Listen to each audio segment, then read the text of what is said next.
Olá, boa noite.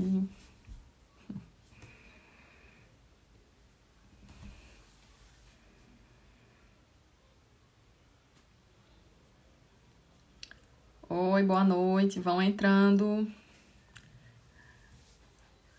Vão entrando. Boa noite, gente.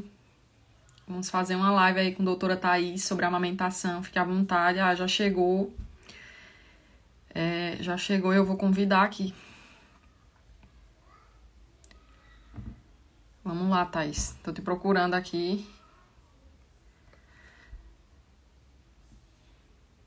Gente, fiquem à vontade. Obrigada por participar da nossa live. Estamos no mês de agosto, agosto dourado.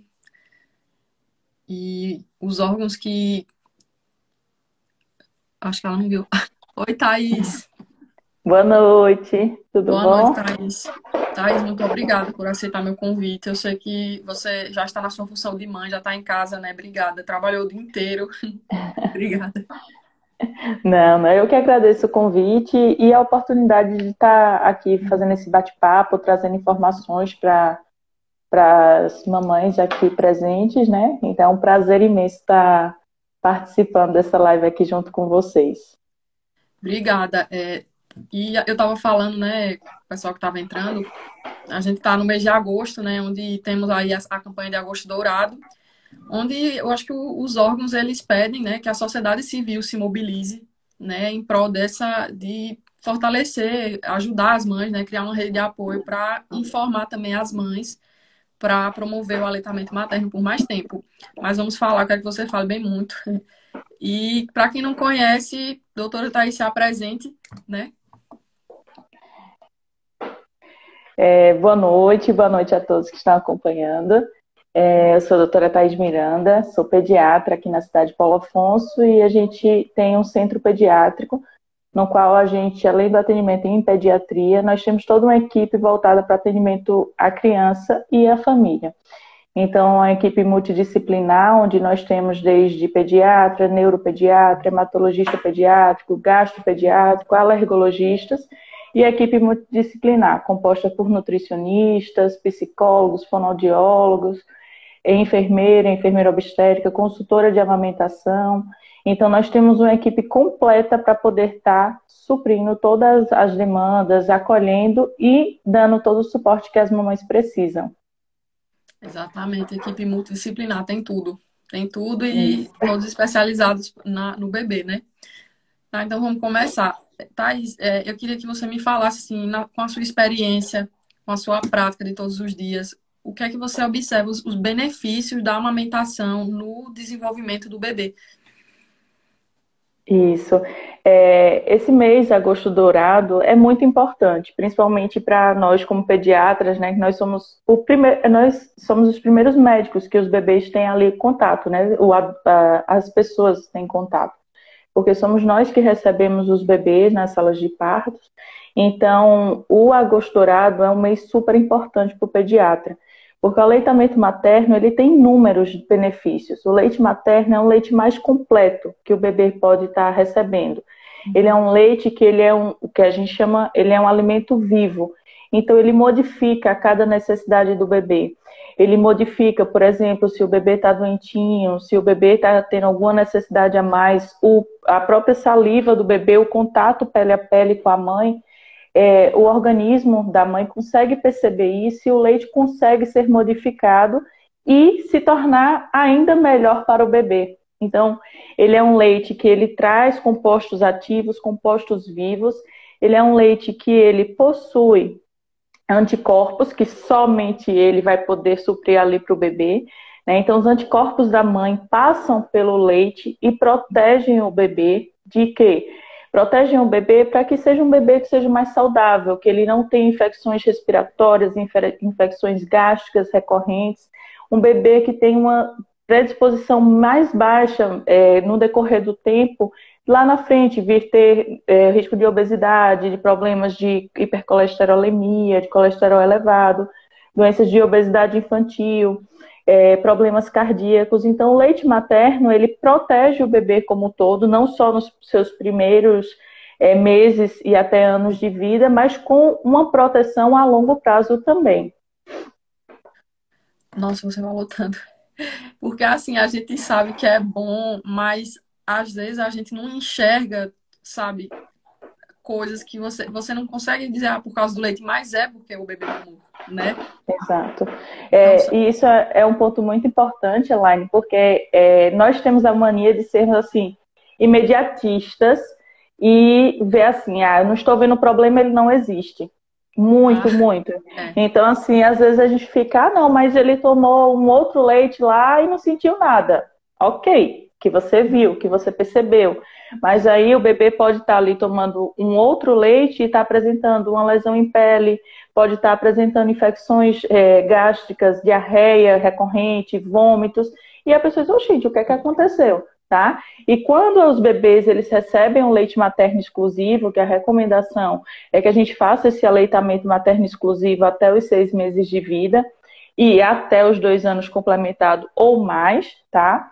Então, a gente traz toda essa proteção. Então, às vezes, é muito comum a gente ouvir no consultório aquelas mãezinhas que chegam um bebê em aleitamento, mas ele nunca gripou, ele nunca adoeceu, eu não sei nem como é. Claro, porque você está fazendo o que é certo, você está protegendo o seu filho, você está dando o melhor alimento que poderia dar e com um custo sensacional, porque é um custo zero.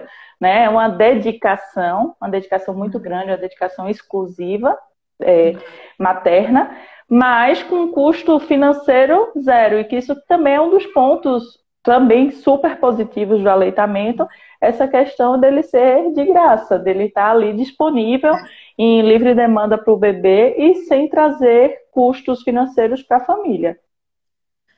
Esse negócio que você falou, e eu amamento Maria Júlia até hoje, né? 2 anos e 7 meses. Meu filho, ele foi exclusivamente até ser não, acho que até 4. E eu também, eu penso assim, eles nunca adoeceram. Foi a primeira vez que ela adoeceu, né? Eu levei ela para a semana passada para Thaís, foi a primeira vez que ela ficou daquele jeito. Acho que eu nem tive a oportunidade de te falar, mas ela nunca ficou. E eu associo muito isso à amamentação. Com meu filho, eu acho que é uma questão também, essa que você falou assim, as pessoas não veem o problema. Meu filho, a minha sogra deu, já deu, queria dar leite, porque ela achava que leite do peito era fraco. Então, eu acho que a gente escuta muito isso. Eu dei pro meu filho e não morreu. Então tá tudo certo. Então, é uma das coisas que a gente até brinca, né? Entre os profissionais, assim, estão querendo criar um monte de sobrevivente, né? Não pensam que, assim, a gente está ali trabalhando para quê? Para que a gente possa ter uma qualidade de vida melhor, para que a gente possa ser um adulto saudável, para que a gente possa ter uma saúde adequada, não só durante a infância, mas também durante a fase adulta. Então, a gente escuta muito, muito, muito, muito essa queixa de o leite é fraco. Então, é importante, hoje em dia a gente tem informação na nossa mão, a gente tem internet, a gente tem todo esse acesso à comunicação, tem as lives hoje em dia que a gente pode estar buscando profissionais qualificados e confiáveis para poder estar buscando essas informações. Então, a gente consegue se empoderar, se fortalecer, porque principalmente mães de primeira viagem escutam muita coisa, muito palpite, muito palpite. E um detalhe, assim, você tem que ter um pediatra, você tem que ter um profissional para chamar de seu, porque você vai criar um vínculo ali de relação que a gente vai estar trazendo essas informações. Não, o leite não é fraco, o leite sustenta seu bebê. É importante a gente falar, eu sempre falo isso para as mamães nas primeiras consultas, que o que é que ocorre? O bebê, Elaine, ele estava dentro da barriga da mãe, passou ali 9 meses quietinho.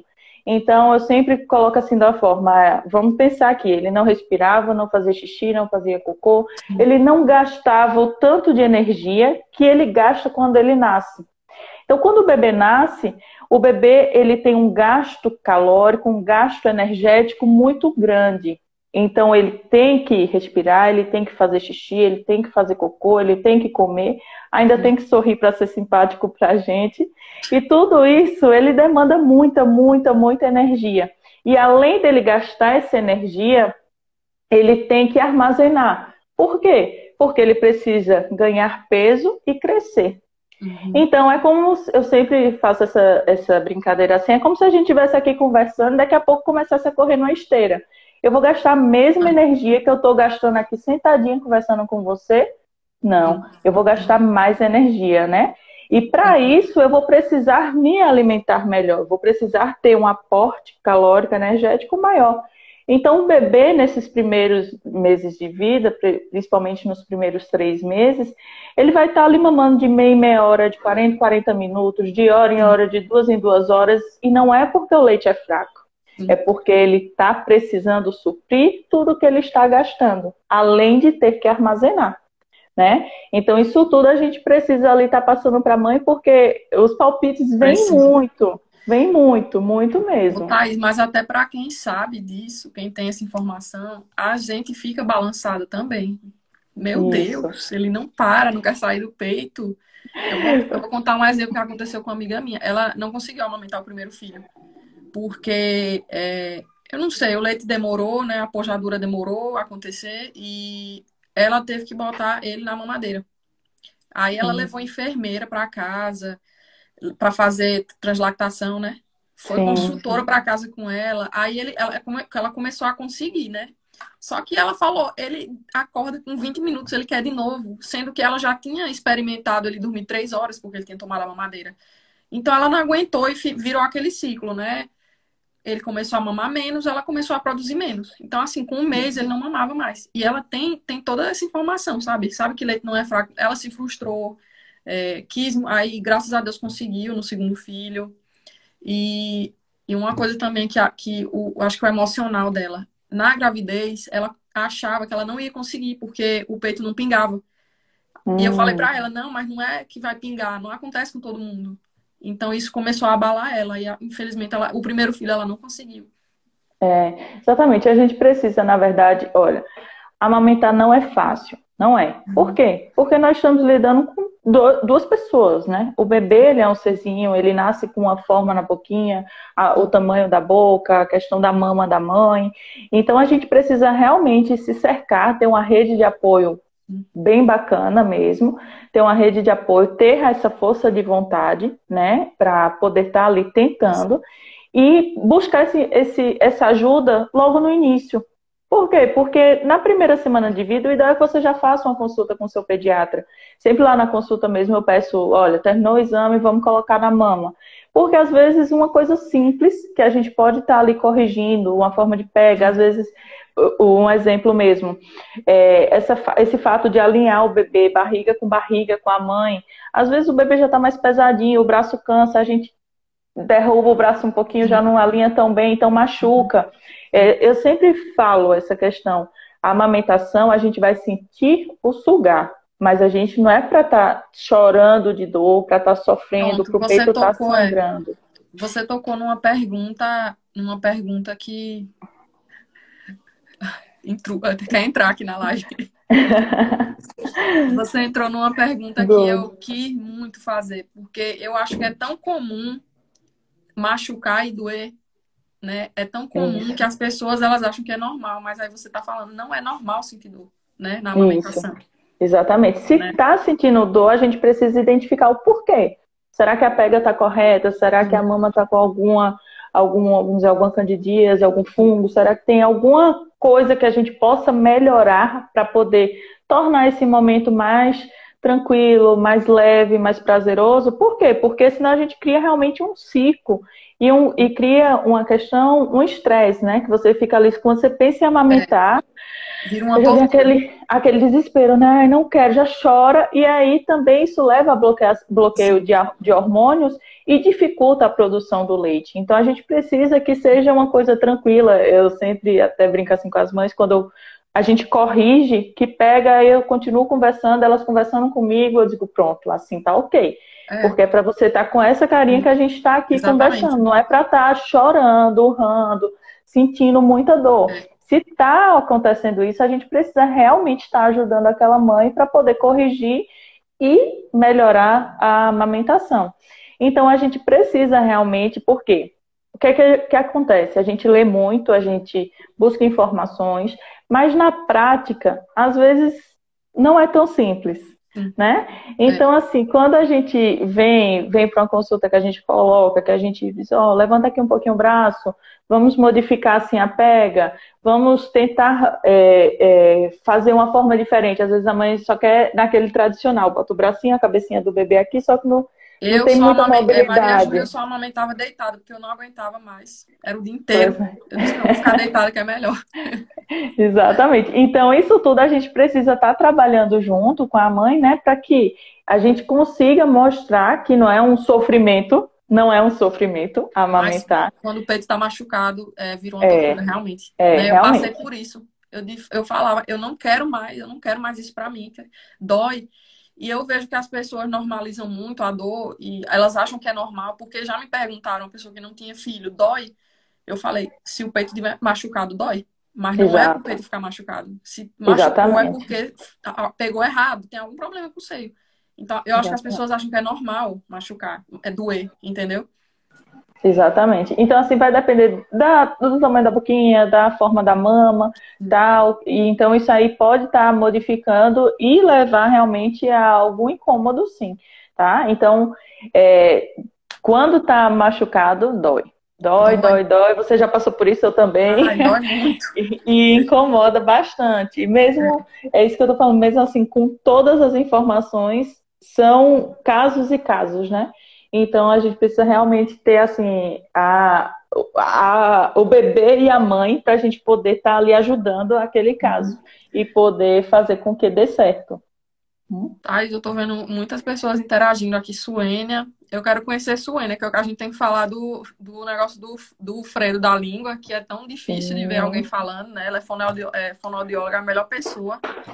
isso. Raquel, Trabalha lá com a gente é, também. Sim. Lucas está assistindo a mãe. Ó, teve mãe aí, até ela pensou, tá vendo? Mas ele falou aí, ó, eu achava que meu leite era fraco, tá vendo? Então, mães, tira isso da sua cabeça, não é assim, é do bebê Pronto. mesmo, né? Elaine, deixa eu aproveitar esse gancho para passar mais uma informação, né? Então, assim, a gente está acostumado que todo choro do bebê é fome, né? Então, É, chorou, o pessoal já diz logo, bota no peito, bota no peito, é, bota no peito. Então, a gente precisa entender que o bebê chora porque está com frio, porque está com calor, porque está com sono, porque a fralda está suja, porque pois é. está com cólicas, e o bebê tem muita cólica, né? Sim. Principalmente nos primeiros 3 meses de vida, e porque está com fome. Então, não obrigatoriamente, todas as vezes que o bebê chorar, é fome. O aleitamento ele é em livre demanda, certo? Não Queria tem que você restrição. falasse mesmo sobre isso, porque alguns manda dar intervalo de 3 horas, mas para mim não funcionava isso. Nunca deu Isso, certo. não, Então, não. até hoje, é livre demanda para Maria Júlia. Para ele era também, só não continuou porque eu fui trabalhar, sabe? Exatamente. O que é que ocorre? O bebê ele tem um estômago muito pequenininho. Então, o leite que entra rapidamente é absorvido e rapidamente é colocado para fora. Por exemplo, existem bebês que fazem cocô toda vez que mamam. É, Então, ele precisa estar se alimentando em um curto período de tempo, porque ele ainda não tem um estômago grande para armazenar uma grande quantidade. Então, o leite ele tem que ser ofertado em livre demanda, de acordo com a necessidade do bebê. Não tem rigidez, eu preciso, tá dando de 3 em 3, de 4 em 4. Não, se ele chorou antes, eu não vou dar, que a gente escuta muito isso.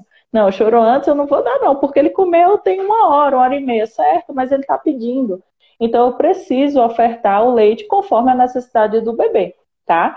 E aí a gente precisa entrar nessa questão de entender que o leite ele não é fraco, porque todo choro é fome, né? Por quê?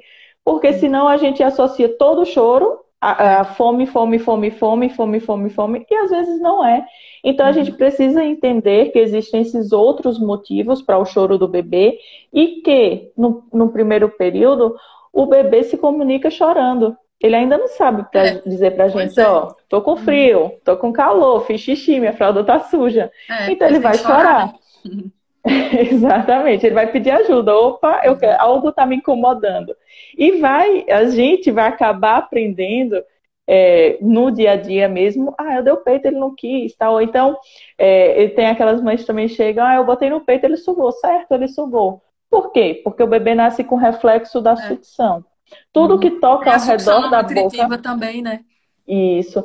Tudo que toca ao redor da boca do bebê, ele tende a estar buscando, a estar sugando.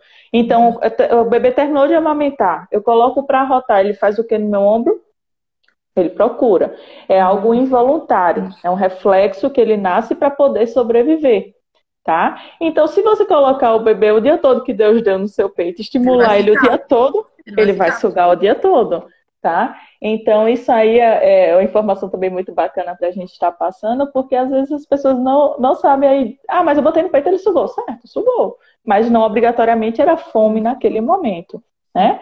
Então, assim, no dia a dia a gente vai percebendo, a gente já vê assim, quando chega numa primeira consulta, no primeiro mês, quando chega no segundo mês, não, esse chorinho aqui já é sono. Então, a gente vai aprendendo a se comunicar com o bebê. Ele passa aquela informação e a gente acaba recebendo também a informação que ele quer passar ali pra gente, né? Thais, muita gente interagindo aqui, tem perguntas. Suênia, valeu, vamos marcar aí, viu?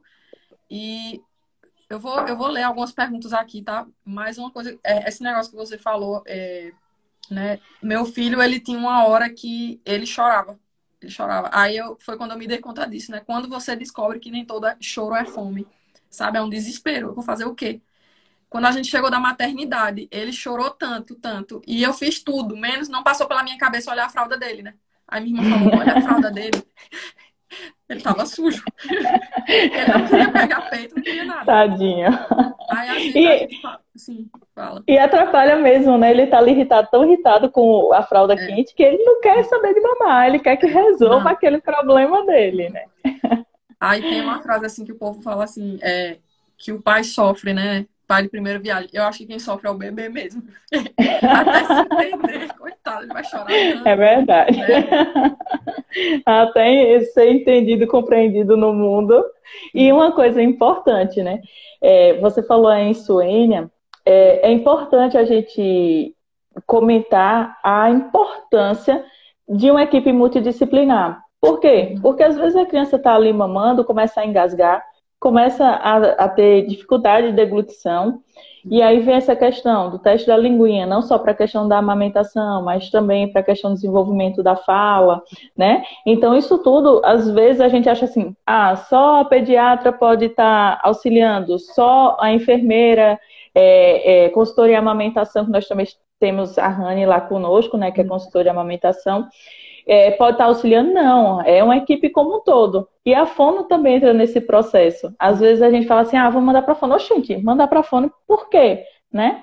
Então, porque essa questão de deglutição, essa questão da mobilização, mobilidade da língua, da pega, né, da movimentação da boquinha do bebê, pode ser melhorada.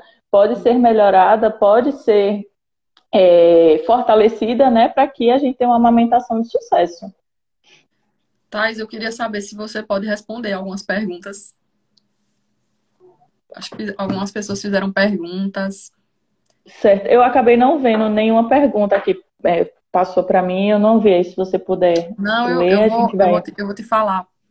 Acho que a primeira aqui foi Thaís. Thaís falou que na volta ao trabalho vai precisar desmamar. Como eu administro isso para o bebê tomar o leite retirado? Isso. Essa volta ao trabalho é um processo bem particular, né? Que a gente trabalha muito com as mães. Isso por quê? Porque depende muito qual o local que a mãe trabalha, né? A gente sabe que as empresas, por lei, elas têm 4 meses de licença maternidade, a mãe, as empresas cidadãs dão até 6 meses, né? E aí esse processo a gente pode estar fazendo a questão do armazenamento. 15 dias antes, o leite materno no congelador, ele dura até 15 dias. Na geladeira, ele dura 12 horas. Então, a depender com a forma de trabalho, Thaís, o local de trabalho, a gente pode começar já a fazer um estoque desse leite materno 15 dias antes dela iniciar o trabalho dela. E também pode estar fazendo a ordenha no próprio trabalho, se tiver local adequado, né? Porque empresas que são empresas grandes, que têm mais de 16 mulheres, o ideal é que tenha um canto mesmo da questão de amamentação até para retirada do leite, armazenamento, até que chegue em casa. Então, a gente orienta realmente essa ordenha, a gente ensina a questão de massagem, a gente facilita bastante isso. Por quê? O leite no nosso peito, ele fica em forma de gel. Quando a gente faz uma massagem, quando a gente estimula, né, esses ductos, ele muda da forma de gel para a forma de líquido. Então, ele sai mais fácil tanto para a sucção do bebê quanto para a ordenha. Então, a gente pode estar fazendo uma massagem na mama. Isso também vai ser importante ela estar fazendo no trabalho dela, porque como ela não vai estar amamentando, o peito vai ficar bem cheio. Pode ficar bem cheio, pode doer o peito, pode levar até uma mastite, né? Então, isso aí é bom que ela, durante o trabalho, ela consiga estar fazendo essa massagem e essa ordenha também lá, para poder armazenar o leite para o bebê. Sim. Tá bom, valeu. Espero que ela tenha visto aí. Maeli falou aqui que se o bebê só mama, quanto tempo é normal ele ficar sem fazer cocô? Até quantos dias? Isso, essa é uma dúvida super comum também. Então, o bebê que está em aleitamento materno exclusivo, ele pode fazer cocô toda vez que mama, várias vezes ao dia, e o bebê pode passar até 10 dias sem fazer cocô. É 10 dias. normal esta variação. 10 dias. Até 10 dias, as mães ficam em cólicas em 3 dias, imagine em 10. Mas se o cocô vier molinho, pastosinho, de amarelo esverdeado, sem sangue e sem ser endurecido, é normal, tá, ter essa variação. Então pode acontecer de passar até 10 dias e não precisa nem botar supositório, nada disso não, antes desse período, tá? Tem as massagens que a gente ensina também, movimentos circulares na barriguinha do bebê, movimento com as perninhas. Exatamente. Que isso tudo também facilita, né? E estimula isso, estimula e faz também com que eles liberem também os gases, as cólicazinhas e ajude também a fazer o cocôzinho.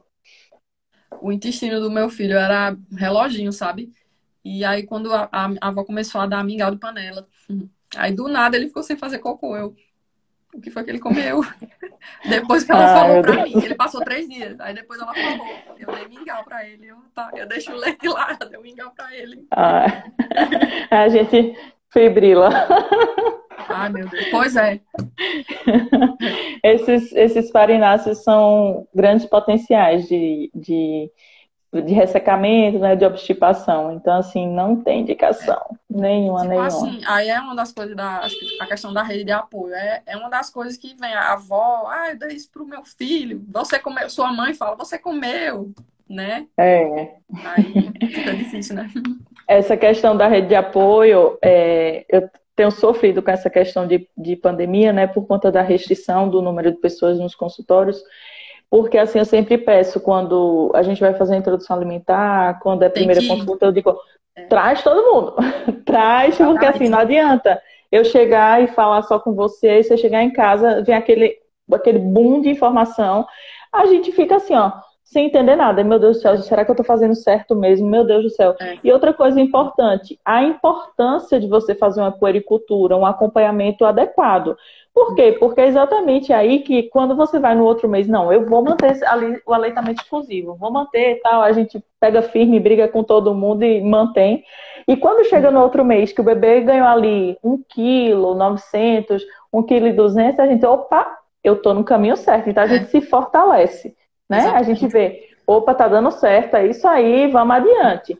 Porque enquanto se a gente, por exemplo, for um mês, aí não vai no outro, aí vai dizer, meu Deus, esse menino tá ganhando peso. Porque a gente tá vendo todos os dias, a gente não percebe o ganho. É difícil. Tem uns que a gente percebe mais. Eu acho assim, eles gostam de ver a criança bem gordinha, né? Aí, no meu caso, o meu filho, ele chegou a ganhar mais de 1 quilo só no peito, mas ele era grandão, então não parecia um menino gordo. Exatamente. Aí até isso, minha gente, ele engordou 1 quilo.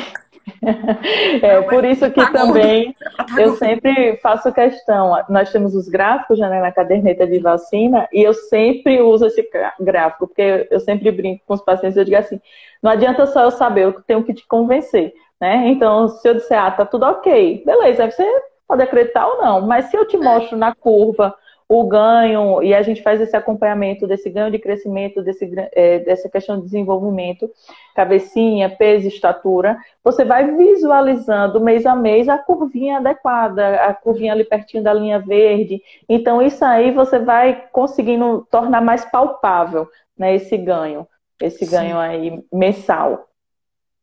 É, acho que teve eu perdi. Alguém acho que pediu para você falar como é que faz quando a mama tá dura, empedrada, alguma coisa assim. Ou como é que faz Isso. para. Pronto. Aí a gente sempre orienta essa questão da massagem, tá? Então, vamos fazer sempre movimentos circulares, tá? Movimentos circulares, movimentos nas laterais, certo? Isso com as duas mãos, nas laterais, movimentos em cima e embaixo, massageando mesmo. Eu sempre brinco como se estivesse tocando um piano. Então a gente vai fazer essa massagem, tá?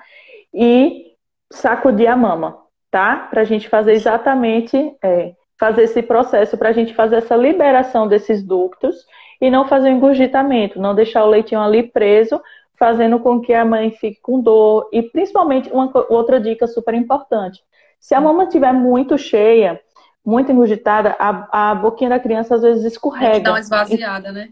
Isso, então eu posso fazer essa massagem, esses movimentos circulares, esse movimento com as mãozinhas na lateral, em cima e embaixo, sacudir a mama, e depois ordenhar um pouquinho. Eu venho sempre, pensando em ordenha, sempre de cima para baixo, nunca só no bico do peito, porque tem muita gente que fica apertando o bico do peito, só que o bico do peito ele não tem os ductos que ejetam o leite. Os ductos estão cá em cima. Então eu vou fazer essa ordenha, deixo a mama um pouquinho mais flácida e ofereço para o bebê. Essa também é uma dica bem legal, porque se a mama tá cheia, a criança não vai abocanhar direito, vai machucar a mama, tá? E aí não vai ter sucesso, né? Outra dica importante no início, você falou essa questão do peito machucado. É importante também a gente mudar a forma de posição da mamada. Por exemplo, eu dei a mama na mama direita, eu dei e a cabecinha estava mais rodada. Vamos assim, por exemplo, ele estava abocanhando nessa região aqui. Quando for na próxima mamada, eu rodo mais um pouquinho para que ele, ao invés de ficar abocanhando novamente no mesmo local, ele abocanhe mais embaixo. Então ele vai abocanhar da mesma forma, vai fazer a sucção, mas não vai estar aqui machucando, né? Fazendo a compressão no mesmo local. Dói muito. Porque se ficar sempre no mesmo local, isso pode causar também dor e até fissuras mamárias, né? E dói muito. Eu assim, no meu primeiro filho eu não tive, mas com Maria Júlia, eu não sabia que era fissura. Eu disse, meu Deus, por que eu tô sentindo tanta dor, né? Eu acho que era uma fissura mesmo, um rasgo mesmo no bico do peito.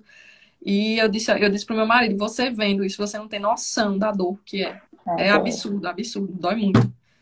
Dói Raquel muito falou mesmo, com a gente também, né?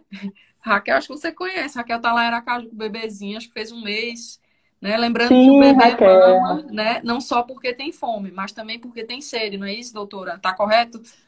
Sim, sim, sim. Então, assim, isso é uma informação importante para lembrar, né? O bebê em aleitamento exclusivo Ele não não precisa. precisa tomar água, chazinho, tá? Nem outro leite. Então, o leite ele supre essa demanda hídrica também, nessa parte da água. Então, ela vem com suporte de nutrientes, de proteção de anticorpos e também o suporte hídrico. Então, o leite totalmente completo vai estar suprindo ali para o bebê toda essa demanda calórica e energética que o bebê vai estar necessitando. Parabéns, Raquel, pelo bebezinho.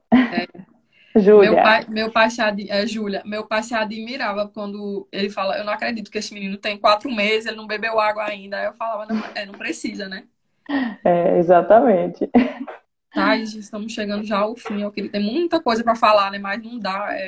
Eu acho que um dia, sei lá, é pouco, é muita coisa para falar, né?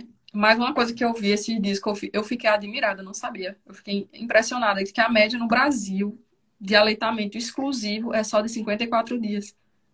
É 54 bem dias. baixo. Exatamente por conta dessa falta de rede de apoio, né?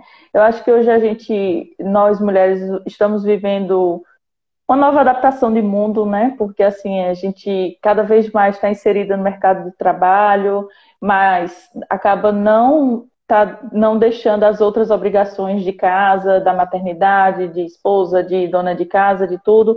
Então acaba sobrecarregando, né? E a amamentação, ela exige mesmo uma dedicação muito grande. O ato de amamentar é um ato de amor mesmo, porque, assim, a mamadeira, o leitinho, qualquer um pode dar. O pai pode dar, a tia pode dar, a avó pode dar, mas o leite do peito é só a mãe mesmo. Então, é um ato exclusivo, que só nós conseguimos fazer. Então, acaba necessitando dessa dedicação. E se a gente não tem uma rede de apoio, se a gente não tem ali aquela mãezona para estar ali fazendo uma comida enquanto a gente está ali amamentando, a gente acaba realmente enfraquecendo. E principalmente também essa questão da informação, da correção de pega, da questão de posicionamento. Isso tudo a gente precisa também estar trabalhando em conjunto. Quando a gente fala rede de apoio, não é só a família, não é só a avó, o pai, os tios, mas também nós como equipe de saúde, como equipe médica, que nós temos que estar dando esse suporte e fortalecendo essa importância do aleitamento materno, dos benefícios que vai estar trazendo ali para o bebê, não só nesses primeiros anos de vida, mas também em sua vida como um todo. Ô Thaís, eu não sei se é novo ou se é velho, mas eu estava pesquisando que quando começou agosto, o primeiro dia útil para a gente, né? Eu fiz uns stories falando sobre isso. E eu estava lendo que no Ministério da Saúde, não sei se desde quando, se foi sempre assim, mas hoje a amamentação é encarada mesmo como uma questão de saúde pública, né? Que salva milhões de vidas. Eu não sei se sempre foi assim. E aí é que eles falam, né?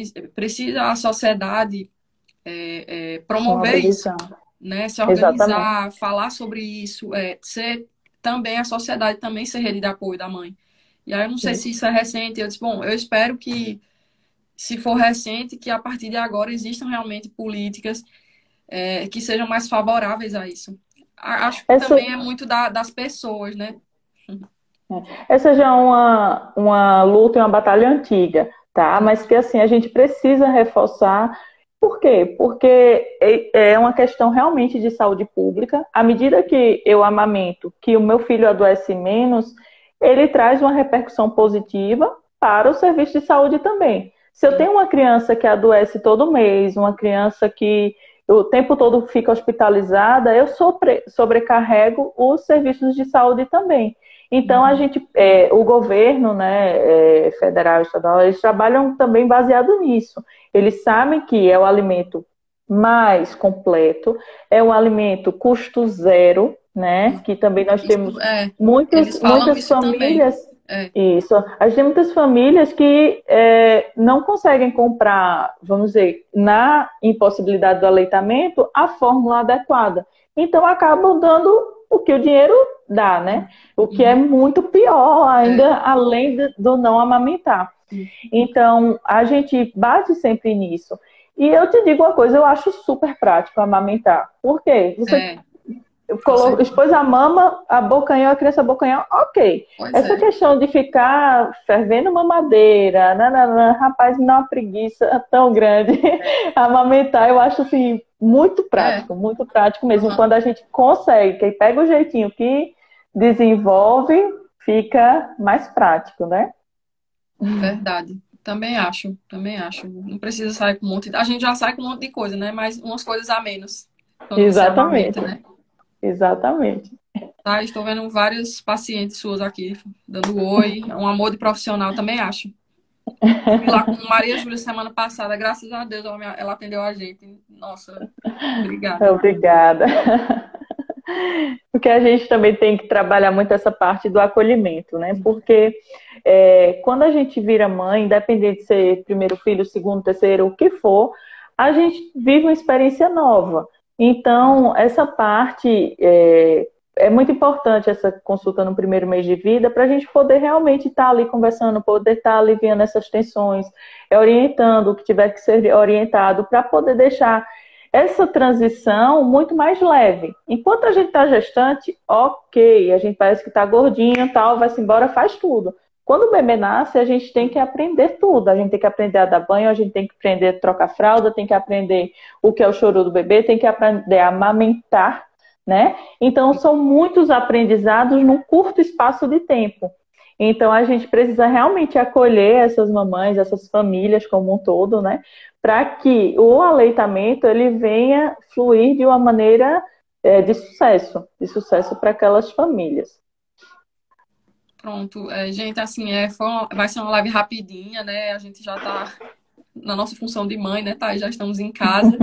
Mas acho que foi ótimo, porque eu acho que você conseguiu falar de coisas assim que você desconstruiu, né? A questão do leite fraco, a questão de não normalizar que dói, que não é normal. Então, e muito do o que é a vida de um bebê que amamentou, né? Que mamou no peito. Então, Thais, obrigada.